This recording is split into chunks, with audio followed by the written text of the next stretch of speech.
I scared you, but you already had the divorce papers ready? How about that? Didn't I?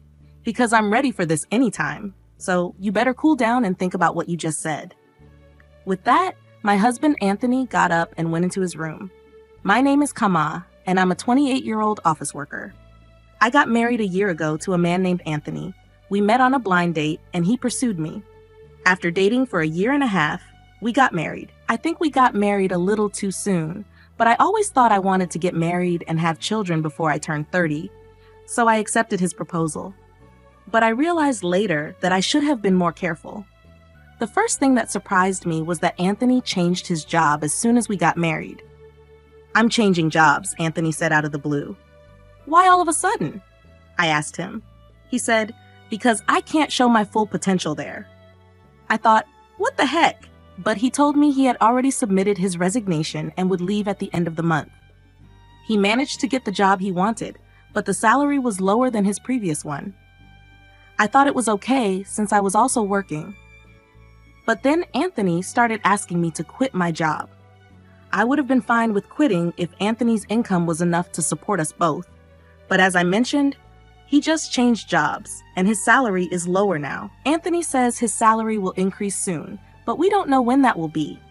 If I quit my job now, we wouldn't be able to save any money and would struggle to pay for things like rent and car expenses.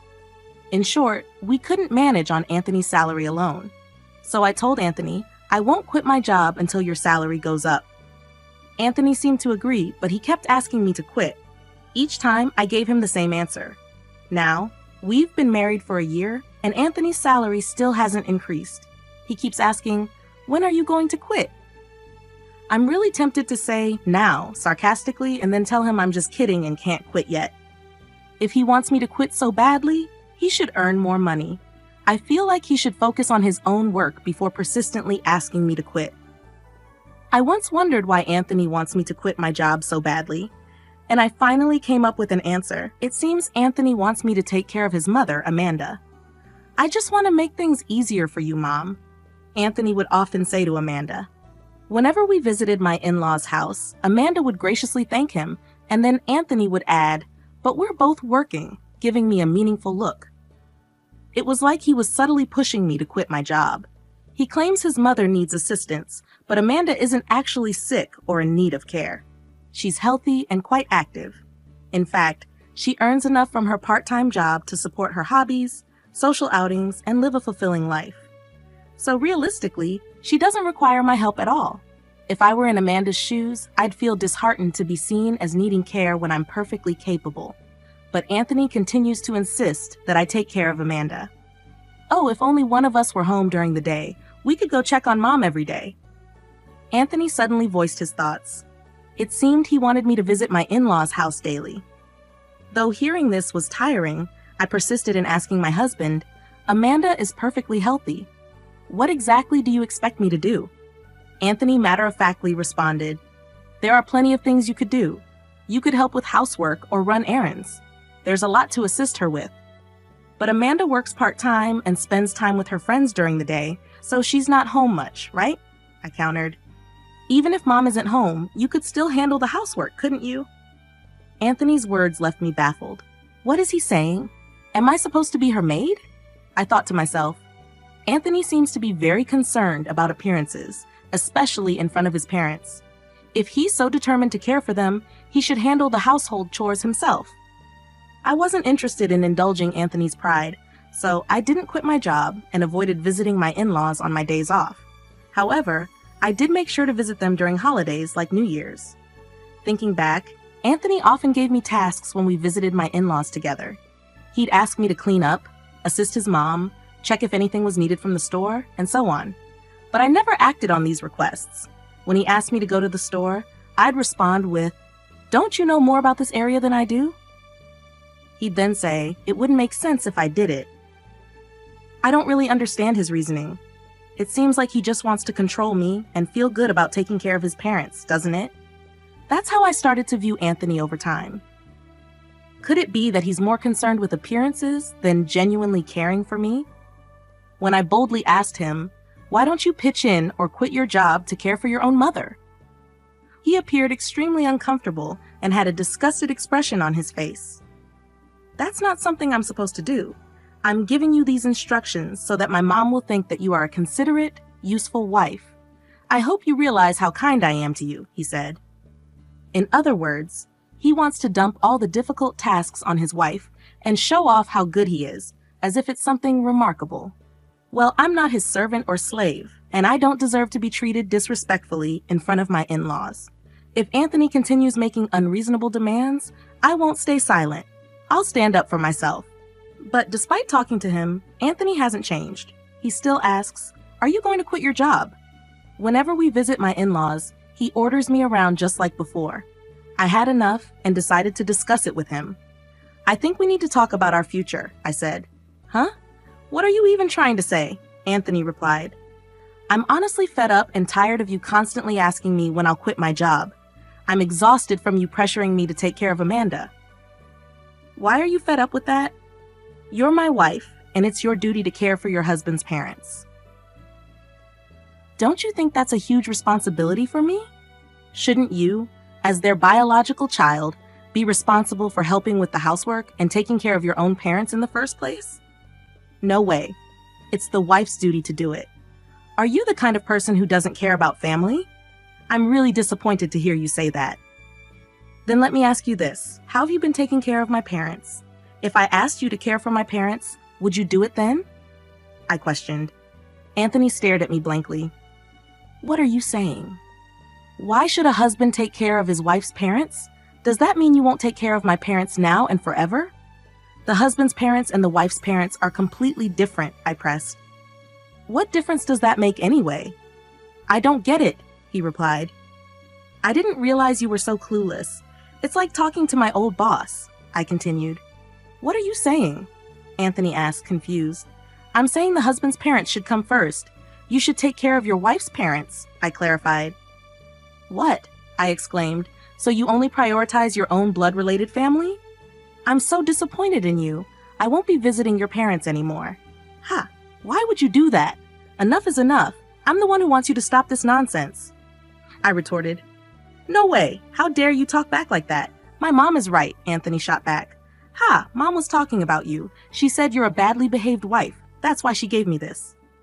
With that, Anthony pulled out a piece of paper from his bag. It was divorce papers. "What? You already had divorce papers ready?"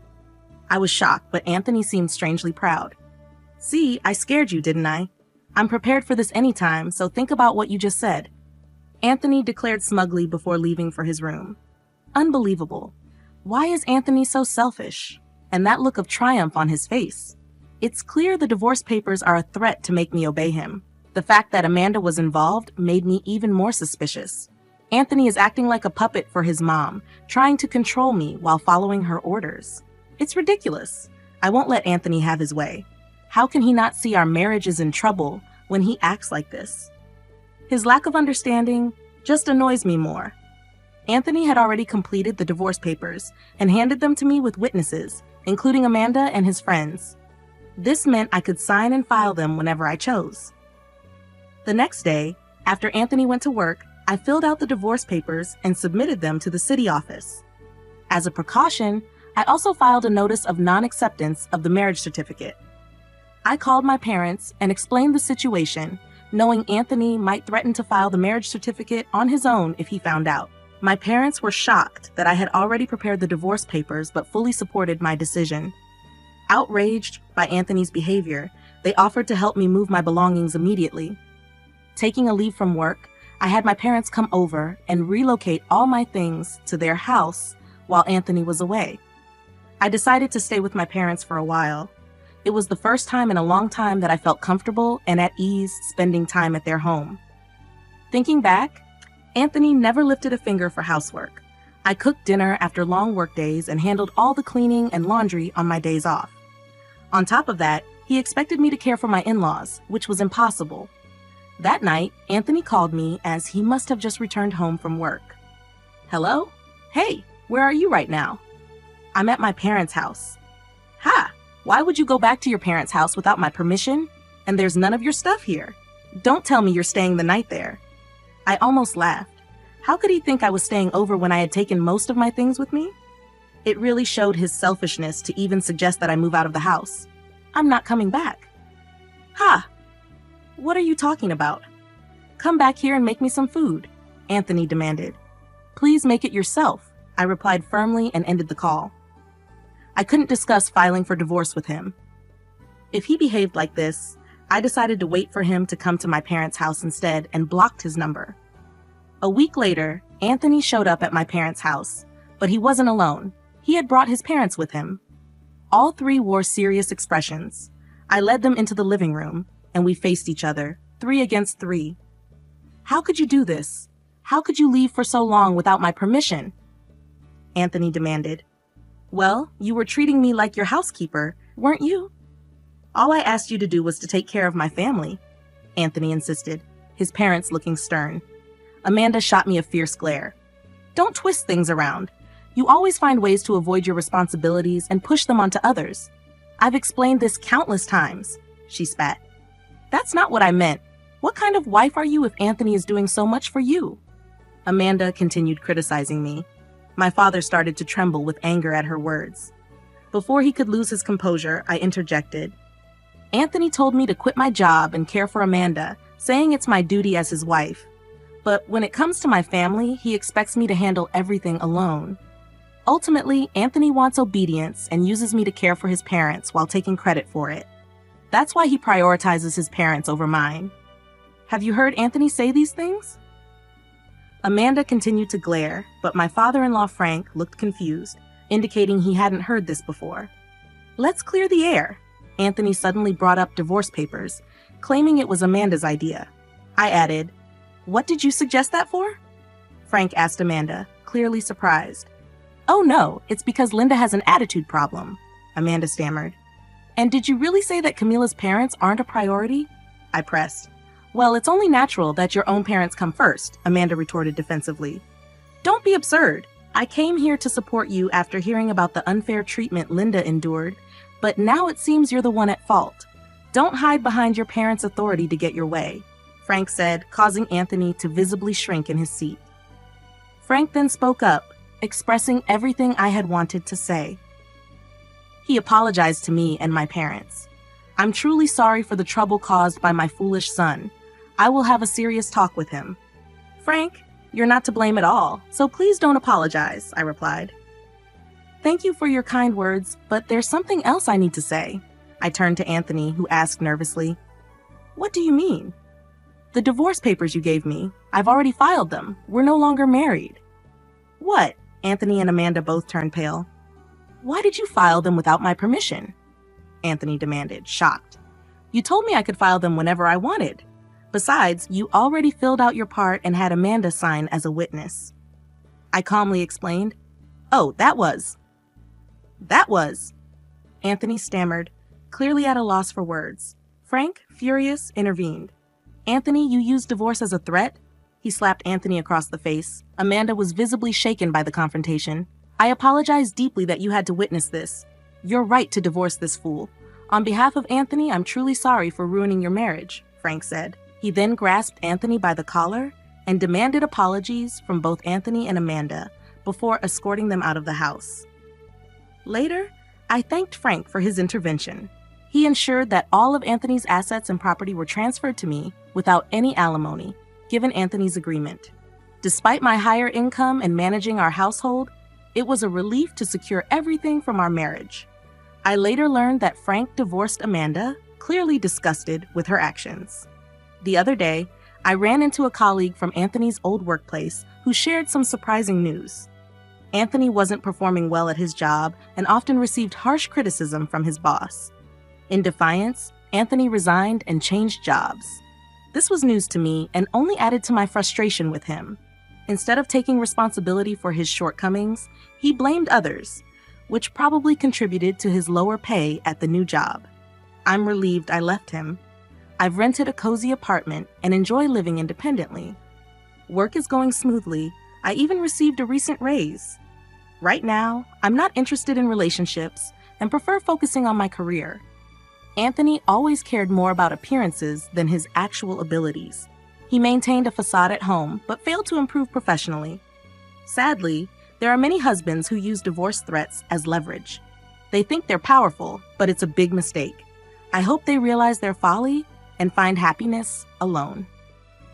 Anyway, I'm grateful to have moved on from Anthony. I look forward to meeting new people and enjoying my life.